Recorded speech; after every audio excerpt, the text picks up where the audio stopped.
Dimitri Bivol dapat dikatakan memiliki salah satu gaya pukulan yang paling efisien secara biomekanis dan ekonomis dalam dunia tinju. Apabila kita mengamatinya, terlihat jelas bagaimana pukulan yang ia lepaskan menyerupai gerakan cambuk. Energi mengalir dari kaki, berlanjut ke pinggul, kemudian ke lengan, hingga akhirnya terakumulasi pada kepalan tangan. Tidak mengherankan apabila banyak yang menilai bahwa gaya tinjunya merupakan salah satu yang paling indah secara estetika. Alasan mengapa gaya tersebut tampak begitu halus, sistematis, dan terlatih adalah karena berakar dari ilmu pengetahuan olahraga Soviet. Pada masa Uni Soviet, tinju bukan sekadar sweet science dalam arti kiasan, melainkan benar-benar diperlakukan sebagai ilmu. Terdapat profesor-profesor yang mendedikasikan hidup mereka hanya untuk satu cabang olahraga, bahkan sampai menerbitkan ensiklopedia khusus tinju.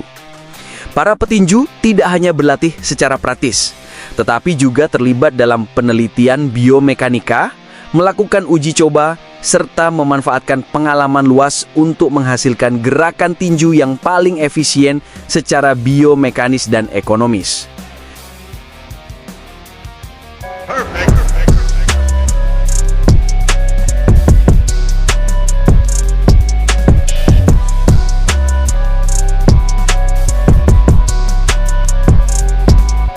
Dimitri Bivol kini dianggap sebagai salah satu contoh terbaik dari sekolah tinju Soviet modern yang sangat kaya tersebut.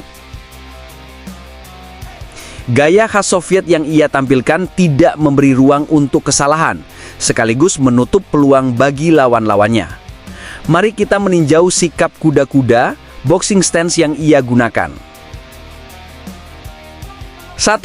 Sikap bertarung atau boxing stance. Ciri khas gaya Soviet terlihat dari posisi kakinya yang sedikit menyamping dengan bahu sejajar pada kaki depan. Ia selalu menjaga guard tinggi saat berada di jarak dekat dan menggunakan long guard dengan tangan depan terulur ketika di jarak jauh. Tangan kanan senantiasa berada dekat dengan wajah dan tubuh, teknik yang dikenal sebagai answering the phone. Tangan ini tidak pernah meninggalkan posisinya. Sementara tangan kiri lebih bebas digunakan untuk melontarkan jab, yang merupakan pukulan kunci dalam gaya Soviet.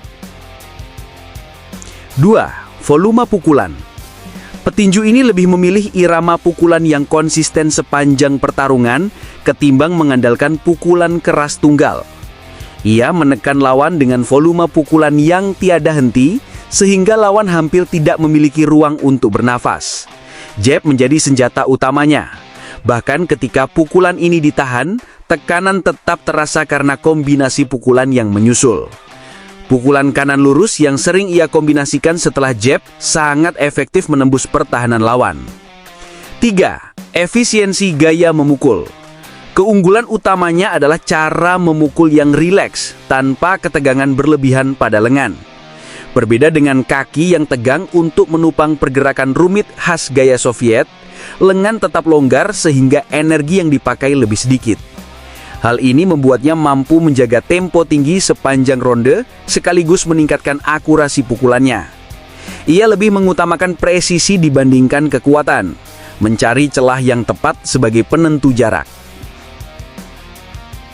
4. Teknik khusus. Salah satu teknik khas Soviet yang ia kuasai adalah lead hook jarak jauh. Dalam posisi tubuh sedikit merapat dengan siku di dalam, ia melompat ke depan sambil memutar pinggul di udara untuk menghasilkan pukulan tajam. Ia juga menguasai teknik pendulum bounce, gerakan kaki naik turun dengan pola maju mundur singkat. Kelebihannya adalah ia mampu memukul sambil bergerak baik ke depan maupun ke belakang, tanpa memisahkan gerakan antara langkah dan pukulan.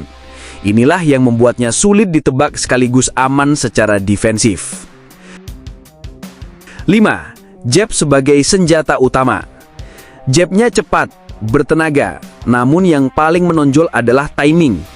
Dengan waktu pelepasan yang tepat, ia mampu memutus ritme lawan yang mencoba mendekat. Jabnya juga dilakukan dengan rileks, sehingga sulit diprediksi.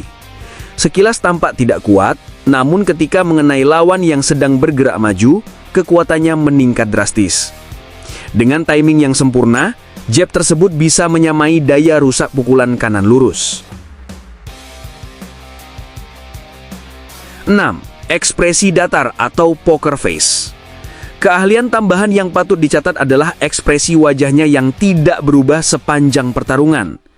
Ia disebut memiliki salah satu poker face terbaik di dunia tinju.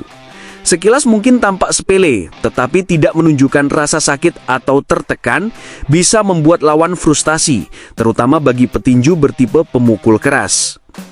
7. Kelemahan.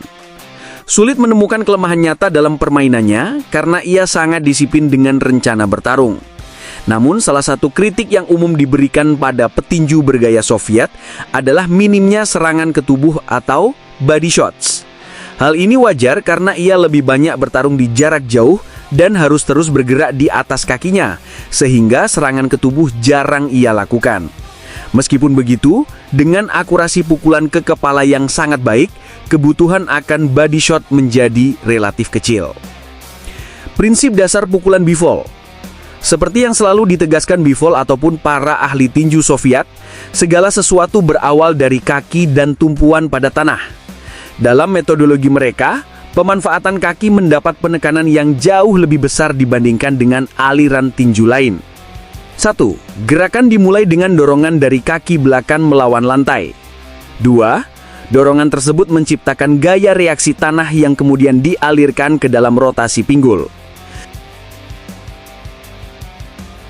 3. Semakin kuat dorongan kaki, maka semakin besar pula rotasi pinggul yang dihasilkan. 4. Seluruh energi itu kemudian diteruskan ke ekstensi lengan dan pengencangan kebalan pada akhir pukulan. Kesalahan umum yang sering dilakukan pemula adalah membalik urutan ini. Mereka justru memulai dengan meluruskan lengan terlebih dahulu, baru kemudian mencoba memutar pinggul dan menekan lantai. Pola tersebut tidak memiliki manfaat fungsional. Yang benar adalah menjaga lengan tetap rileks layaknya tali, lalu membiarkan dorongan kaki dan rotasi pinggul yang melemparkan kepalan tangan. Bivol kerap menggambarkan hal ini dengan analogi. Bayangkan lengan sebagai tali dan kepalan tangan sebagai batu. Apabila kita mengikat batu pada tali lalu melemparkan batunya, maka tali akan tetap rileks, lentur, dan terulur mengikuti gerakan. Begitu pula pukulan tinju, lengan harus dilepaskan dalam keadaan rileks, mengikuti dorongan pinggul dan kaki, lalu mengencang sesaat sebelum terjadi benturan. Pentingnya relaksasi tubuh. Agar teknik ini dapat dijalankan, seorang petinju harus terlebih dahulu melatih tubuhnya agar rileks. Tinju memang identik dengan agresi, sehingga secara naluriah, tubuh seringkali menegang, baik di kaki, bahu, maupun otot inti. Namun untuk menghasilkan gerakan yang mengalir, petinju harus dilatih agar mampu menjaga seluruh tubuh tetap rileks. Dalam setiap pukulan, terdapat kerjasama antara otot agonis atau penggerak utama dan otot antagonis atau pengendali atau pengerem. Agar pukulan dapat mengalir cepat, ringan, dan tajam, otot antagonis harus dalam keadaan rileks. Hal ini bukanlah pengetahuan yang datang secara alami, melainkan harus dilatih secara konsisten. Salah satu metode yang diterapkan oleh pelatih kedua Bivol adalah melatih petinju agar membiasakan bahu tetap rileks. Ia kerap meminta muridnya menggoyangkan bahu, bahkan menurunkan tangan sepenuhnya di sisi tubuh untuk membedakan otot yang rileks dan otot yang tegang. Dari posisi ini, petinju kemudian diminta melepaskan kombinasi pukulan dengan gerakan beruntun menyerupai gelombang. Konsep melempar pukulan. Harus dipahami bahwa istilah melempar pukulan bukan sekedar kiasan, melainkan cara yang benar untuk memvisualisasikan gerakan. Kepalan tangan harus diperlakukan seolah-olah merupakan benda eksternal yang dilemparkan.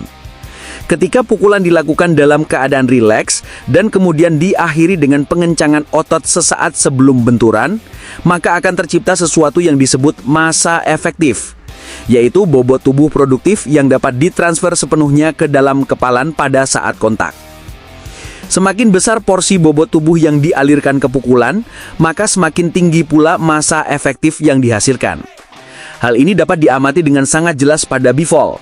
Perhatikan bagaimana ia mendorong pinggulnya ke depan dengan agresif, sementara lengannya mengikuti secara alami.